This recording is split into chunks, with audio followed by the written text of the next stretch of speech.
সবাই কেমন আছো তোমরা? যাই হোক, তোমাদের এএনএম জিএনএম যারা প্রিপারেশন নিচ্ছ তাদের পরীক্ষার কিন্তু আর বেশি দিন বাকি নেই। আর আমরা যদি ধরি হিসাব করি তো এই মাসের 20 দিন আর আসছে মাসের আরো 10 দিন, 35 দিন, এদিক ওদিক করে 35 দিনের মতো আর পরীক্ষার বাকি আছে।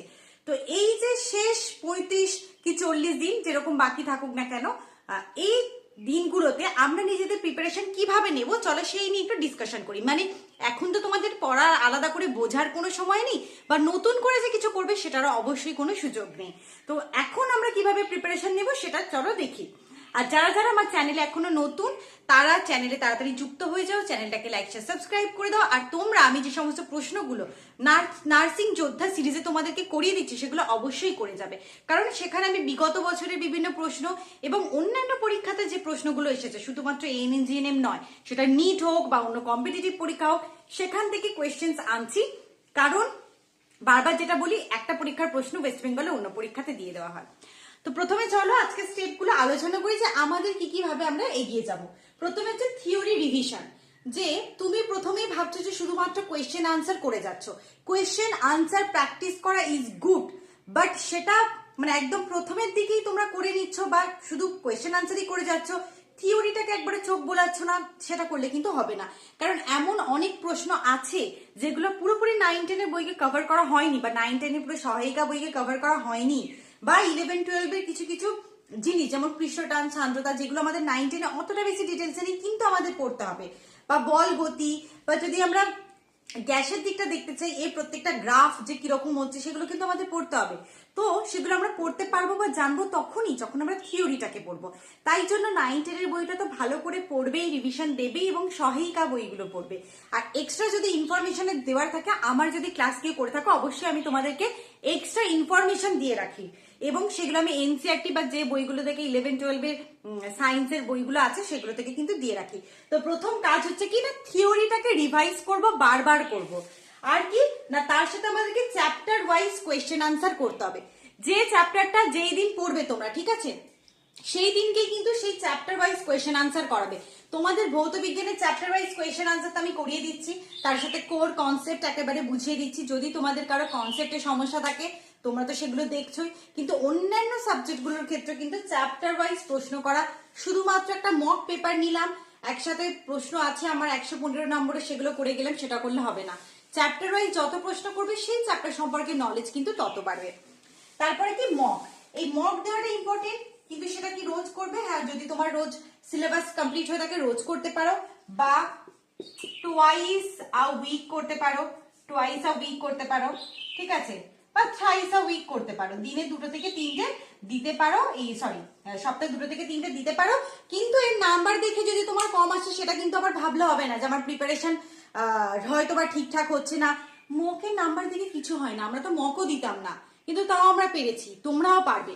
মকে নাম্বার কম পাচ্ছ বলে সেটা কিন্তু সেটা নিয়ে ভাববে না, কিন্তু মক দেওয়া ম্যান্ডেটারি কেন? কারণ তুমি উইদিন টাইমের মধ্যে পরীক্ষাটা কমপ্লিট করতে পারছো কিনা, সেই পরীক্ষার মধ্যে যদি তোমাদের কারো কাছে মানে তোমার ওএমআর থাকে, ওএমআর ফিল আপ করে করে প্র্যাকটিস করতে পারো। তো তোমাকে দেখতে হবে যে তুমি টাইমের মধ্যে কতটা কোয়েশ্চেন আনসার গুলো করতে পারছো এবং ঠিকঠাক পারছো কিনা।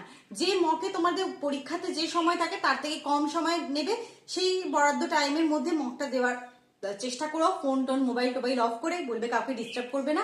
যাদের হাতের স্পিড কম তাদের জন্য মক তো একেবারে দিতেই হবে, আর যাদের হাতের স্পিড ঠিকঠাক আছে তাদের জন্য দিতে হবে, কারণ হাতের স্পিড কিন্তু বসে যায়, ঠিক আছে। আমরা যদি প্র্যাকটিস না করি, যে কথাতে আছে প্র্যাকটিস মেক্স পারফেক্ট, যদি আমরা প্র্যাকটিস না করি কিন্তু মক যদি না লাগাই তাহলে এই যে হাতের স্পিড সেটা কিন্তু কমে যাবে।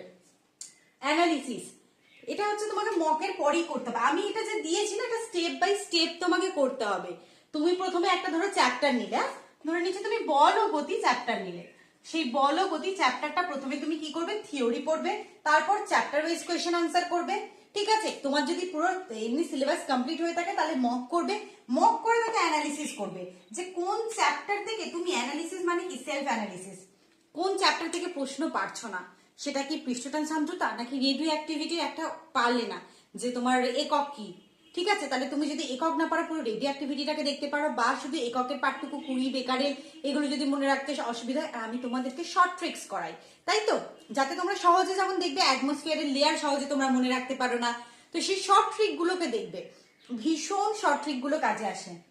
অ্যানালিসিস করবে যে কোন চ্যাপ্টারটা থেকে তোমাদের সমস্যা হচ্ছে, সেই চ্যাপ্টারটা পড়বে, বারবার পড়বে। সবটা তো ওভারঅল এটা কি, তুমি যেহেতু এখন বাড়িতে আছো এইগুলো তো করবে, আর পাশে পাশে থিওরি পড়ছো, সাথে সাথে করে যেতে হবে। চ্যাপ্টার ওয়াইজ কোয়েশ্চেন আনসার করছো, কতক্ষণে কোয়েশ্চেন আনসার লাগবে।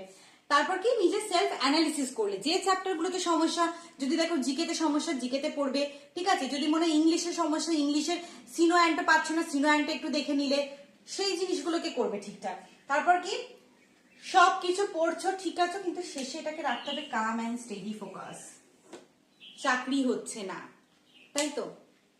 এই যে আমাদের ধারণা বা এই যে আমাদের চিন্তা যে আমাদের চাকরি হচ্ছে না, তো কি হবে, আমরা চাকরি পাচ্ছি না, এই যে ফোকাসটা কি হয়ে যায়, ডাইভার্ট হয়ে যায়। নার্সিং এ চাকরি পাবো কিনা, দেখো নার্সিং এ কেন, জেনারেল কোনো যদি জায়গায় যাও কোথাতেই চাকরির অবস্থা ভালো নেই, জানি না এখন হবে কিনা। তো আমাদেরকে নিজেদের যে লক্ষ্য সেটাতে শান্ত থাকতে হবে, আর আমরা যেটা করছি সেটাতে ফোকাস থাকতে হবে। নইলে কিন্তু আমরা কোনোভাবেই হচ্ছে, সেটা তুমি যে কোনোতেই যাও না কেন, কোন চাকরি আছে যেটা তুমি ইজিলি অ্যাভেলেবেল পাবে বলো তো?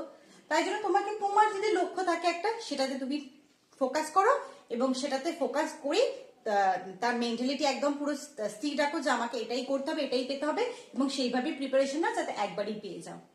তাহলে মনে থাকবে তো? পরপর আগে থিওরি পড়বে, তারপর চ্যাপ্টার ওয়াইজ রিভিশন করবে, তারপর মক দেবে, মক দেওয়ার পর কি করবে, সেলফ অ্যানালিসিস করবে, তারপরে কাম অ্যান্ড স্টেডি, তোমাদেরকে বারবার বলি মেডিটেশন করবে। চিন্তা হওয়া, ফ্রাস্ট্রেশন হওয়া, এগুলো খুবই কমন হয়ে যায়, তাই তো? তো সেই জন্যই বলছি যে নিজেকে কাম অ্যান্ড স্টেডি রাখবে, রেখে এই সমস্ত যে সমস্ত জিনিসগুলো বললাম সেগুলো করবে। ঠিক আছে, এটা মেনে চললে অবশ্যই সাকসেস আসবে তোমাদের জীবনে। তাহলে দেখা হচ্ছে চলো পরের ক্লাসে, ততক্ষণ অবধি ভালো থাকো, সুস্থ থাকো, আর দেখতে থাকো। বাই।